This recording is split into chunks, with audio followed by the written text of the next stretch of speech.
हमारा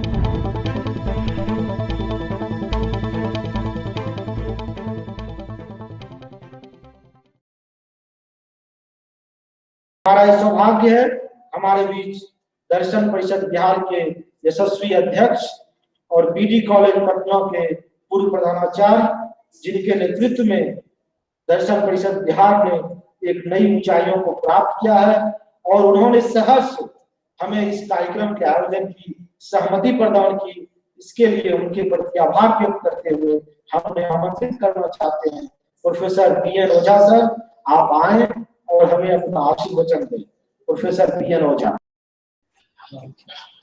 आज का विषय है भारतीय शिक्षा व्यवस्था कल क्या थी, आज क्या है और कल क्या होगा। बहुत पहले की बात मैं नहीं करना चाहता हूँ। वैदिक पीरियड की शिक्षा कुछ और थी, जिसमें गुरुकुल में लड़के पढ़ा करते थे, तो वो सबसे उच्चतम शिक्षा थी। वैसा व्यवहार जो गुरु अपने साथ, अपने आचरण के साथ उसको पढ़ाता था, एक शुद्ध नागरिक बनाता था, तो वो चीजें तो सबसे टॉप में थी। लेकिन बीच में 50-60 वर्षों पहले जो शिक्षा व्यवस्था हमारे देश में आई, वो मैकाले से संबंधित थी। और शिक्षा व्यवस्था अगर किसी देश का देश के मुताबिक, उसके संस्कार के मुताबिक न हो, तो निश्चित तौर से वह देश अंधकार में चला जाता है, प्रकाश उसे नहीं मिल पाता है। शिक्षा जो है वो किसी भी देश को ज्ञान की प्रकाश देता है और बताता है कि हम किस रास्ते पर चले ताकि विश्व के गुरु बन सके। और हमारा देश भारतवर्ष, गर्व के साथ हम लोग कहते हैं कि भारतवर्ष एक समय था जब शिक्षा के माध्यम से विश्व का गुरु था। अब इन चीजों को याद करें तो कल की शिक्षा जो पुरानी शिक्षा थी, उसमें बहुत सारी कमियां भी थी। हालांकि बहुत सारे परिवर्तन भी हुए थे, लेकिन कमियां भी थी। लेकिन इस नए शिक्षा व्यवस्था में उन सारी कमियों को ध्यान में रखते हुए उसको प्रयास किया गया है सुधारने का। और आज की शिक्षा व्यवस्था जो है उसमें कुछ ऐसी बातें की गई है ताकि यह देश फिर से विश्व गुरु बनने के तरफ अग्रसर हो सके। इसको पूरी तरह समझने के लिए नई शिक्षा नीति के प्रमुख बिंदुओं पर ध्यान देना होगा। पहला, शिक्षा नीति 2019 की शिक्षा प्रणाली को हम इस प्रकार तैयार किया गया है ताकि ये देश के हर एक नागरिक के जीवन से जुड़ सके। पाठ्यक्रम में भारतीय ज्ञान पद्धतियों को शामिल करने, राष्ट्रीय शिक्षा आयोग का गठन करने और प्राइवेट स्कूलों को मनमाने तरीके से फीस बढ़ाने के रोकने की भी व्यवस्था की गई है। आयोग ने शिक्षकों के प्रशिक्षण में व्यापक सुधार के लिए शिक्षक प्रशिक्षण और सभी शिक्षा कार्यक्रमों को विश्वविद्यालय या कॉलेजों के स्तर पर शामिल करने की व्यवस्था की गई है। राष्ट्रीय शिक्षा नीति 2019 को, यानी कि जो 20 में घोषणा हुई है, भारतीय लोगों के परंपराओं, संस्कृतियों और भाषाओं की विविधता को ध्यान में रखते हुए तेजी से बदलते समाज की जरूरतों के आधार पर तैयार किया गया है। शिक्षा प्रणाली में बदलाव करते हुए उच्च गुणवत्ता और व्यापक शिक्षा तक सबकी पहुंच सुनिश्चित की गई है। इसके जरिए भारत को निरंतर विकास सुनिश्चित किया गया है। साथ ही वैश्विक मंचों पर आर्थिक विकास, सामाजिक विकास, समानता और पर्यावरण की देखरेख में वैज्ञानिक उन्नति एवं सांस्कृतिक संरक्षण का नेतृत्व का समर्थन भी किया है।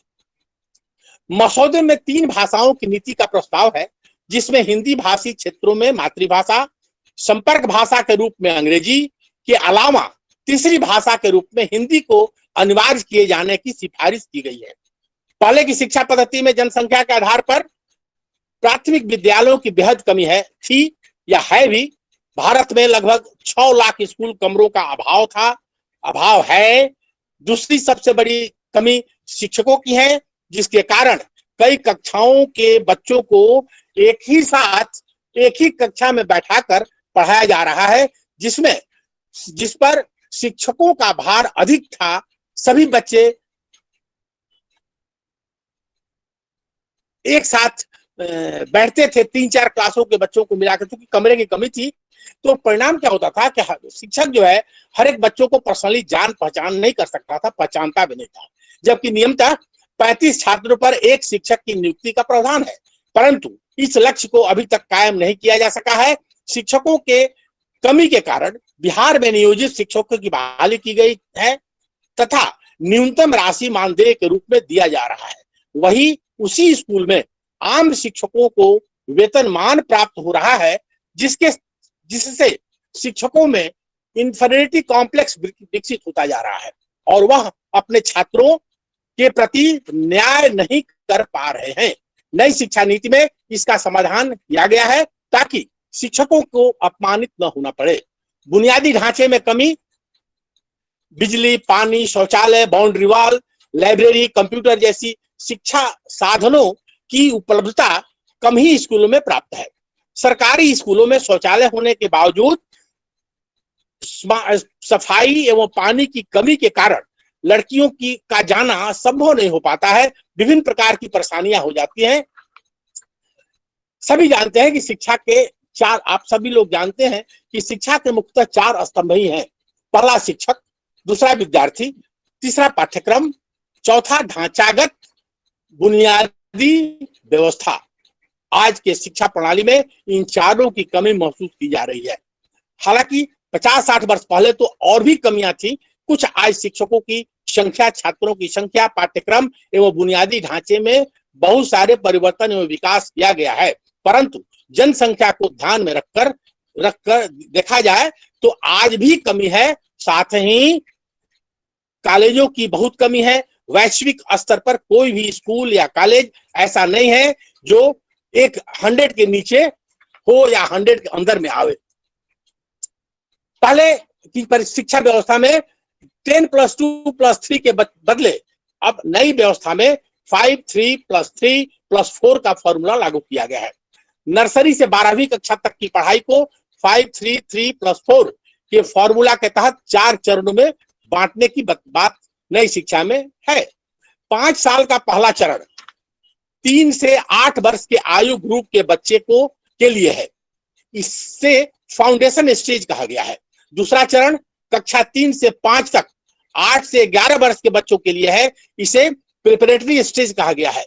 तीसरा चरण 6 से 8 तक 11 से 14 वर्ष के बच्चों के लिए है, इसे मिडिल स्टेज कहा गया है। और चौथा एवं अंतिम चरण कक्षा 9 से 12 तक 14 से 18 वर्ष के बच्चों के लिए है, इसे सेकेंडरी स्टेज कहा गया है। फाउंडेशन स्टेज में पहले 3 साल बच्चे आंगनबाड़ी में प्री स्कूलिंग की शिक्षा लेंगे, फिर अगले 2 साल कक्षा 1 और 2 में बच्चे स्कूल में पढ़ेंगे। इन 5 सालों की पढ़ाई के लिए एक नया पाठ्यक्रम तैयार किया जाएगा। मोटे तौर पर एक्टिविटी पर आधारित शिक्षा पर ध्यान दिया जा रहा है। इसमें 3 से 8 साल तक की आयु के बच्चे कवर हो रहे हैं। इस प्रकार पढ़ाई के पहले 5 साल का चरण पूरा होगा।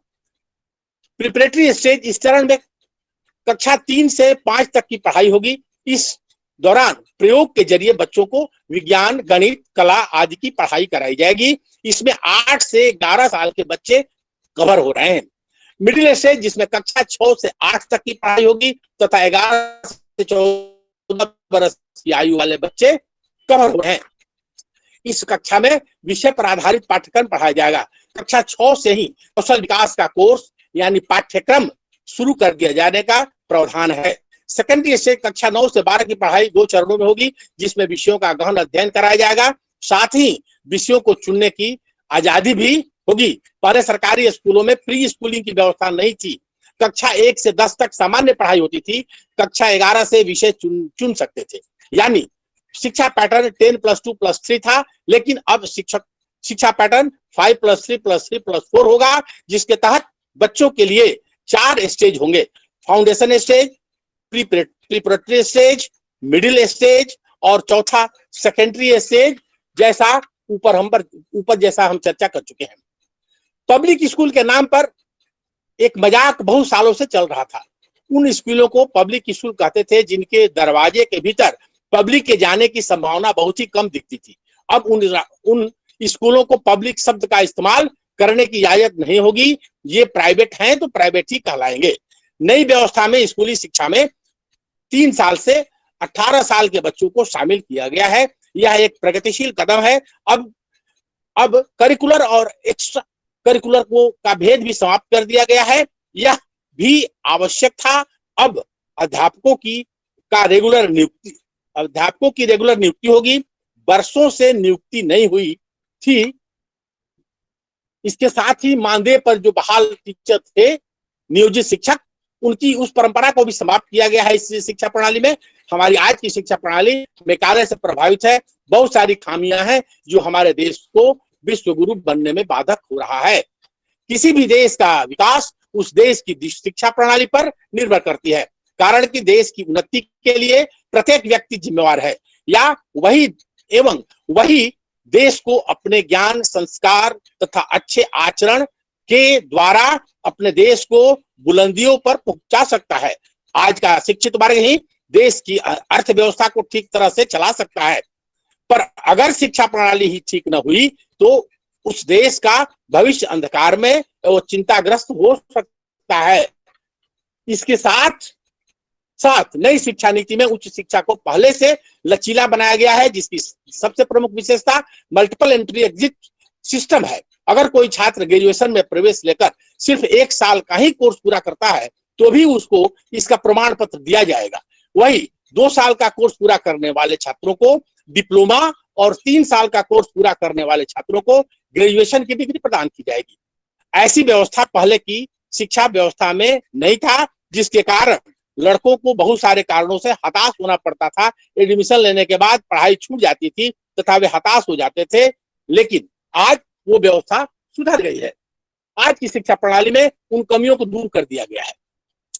फिर ऐसी भी व्यवस्था दी गई है कि जो छात्र ग्रेजुएशन के बाद पढ़ाई छोड़ नौकरी करना चाहते हैं वह केवल 3 साल का ही डिग्री लेगा। साथ ही शोध की इच्छा रखने वाले छात्र 4थे साल का कोर्स पूरा करेंगे।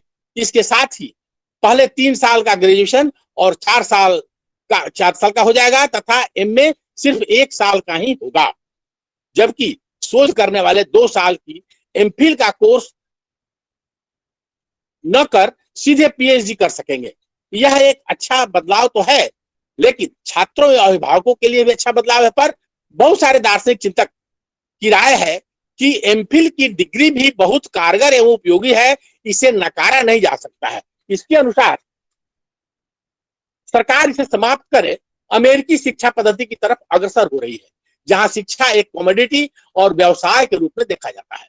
अमेरिकन सिस्टम में पीएचडी कम से कम 7 साल का हो जाता है, कारण कि वहां 4 साल के ग्रेजुएशन के बाद सीधे पीएचडी में प्रवेश लिया जा सकता है। यह राष्ट्रीय शिक्षा प्रणाली भी उसी तरफ अग्रसर है। ग्रेजुएशन 4 साल का हो गया, एमए 1 साल का कर उसे वैकल्पिक बना दिया गया है, जबकि एमफिल खत्म कर सीधे पीएचडी की बात की जा रही है। इससे शोध की गुणवत्ता पर असर दिखेगा, कारण कि पहले एमए तथा फिर एमफिल करके छात्र पीएचडी के लिए अपने को तैयार कर लेते थे। लेकिन इस नई शिक्षा नीति में मल्टीपल डिसिप्लिनरी एजुकेशन की बात भी है। इसका मतलब है कि कोई भी छात्र विज्ञान के साथ साथ कला एवं सामाजिक विज्ञान के विषयों को भी 10वीं 12वीं बोर्ड एवं ग्रेजुएशन में चुन सकता है। इसमें कोई एक सिस्टम या एक स्ट्रीम मेजर और कोई माइनर होगा। जो छात्र विज्ञान के साथ संगीत एवं कला का अध्ययन करना चाहते हैं उनके लिए यह काफी फायदेमंद होगा। इसके अलावा विभिन्न शिक्षण संस्थान भी मल्टी डिसिप्लिनरी होंगे। इसका मतलब हुआ कि आईआईटी और आईआईएम में इंजीनियरिंग और मैनेजमेंट की पढ़ाई के अलावा अन्य विषयों को भी पढ़ाया जा सकेगा, जिसकी कुछ शुरुआत भी दिख रही है। नई शिक्षा नीति में ग्रेडेड ऑटोनॉमी की बात भी कही गई है, जिसके विश्वविद्यालयों से बोझ को कम किया जाएगा और कॉलेजों को भी अकादमिक, प्रशासनिक और आर्थिक स्वायत्तता दी जाएगी। साथ ही इस ग्रेडेड ऑटोनॉमी भी की तरह उच्च शिक्षा संस्थानों में एक प्रशासनिक इकाई बोर्ड ऑफ गवर्नर की भी बात कही गई है। इसी के अंतर्गत सभी अकादमिक, प्रशासनिक और आर्थिक शक्तियां आएंगी। लेकिन प्रश्न है, अगर उस प्रशासनिक इकाई में संस्कार, अनुशासन और नैतिकता का अभाव हुआ तो क्या होगा? निसंदेह पहले की शिक्षा प्रणाली से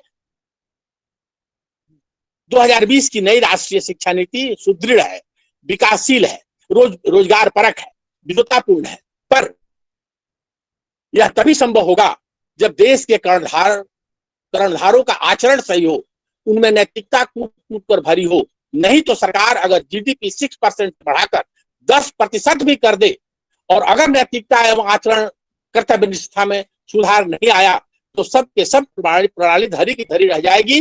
देश कभी भी विश्व गुरु बनने की तरफ अग्रसर नहीं हो पाएगा। अगर पूरी निष्ठा से यह नई शिक्षा नीति लागू कर दिया जाए तो इसमें दो मत नहीं कि यह देश, हम देश के प्रति समस्याओं का समाधान करने में सक्षम होंगे, बशर्ते कि नैतिकता एवं आचरण में सुधार हो जाए। मित्रों, आज के तारीख में नैतिकता की एक बहुत बड़ी चुनौती है, सही आचरण की चुनौती है, जो किसी भी विकास में सबसे बड़ा बाधक है और उदक है। अगर पूरे देश में शिक्षा प्रणाली कितनी भी अच्छी लाई जाए और अगर उसका क्रियान्वयन सही तरीके से नहीं हो, ईमानदारी पूर्वक नहीं हो, संस्कारों के साथ नहीं हो, तो मैं समझता हूं कि वो आगे बढ़ नहीं सकती है और देश को विश्व गुरु से बनने में वंचित रह सकती है। बहुत बहुत धन्यवाद। जय भारत, जय हिंद।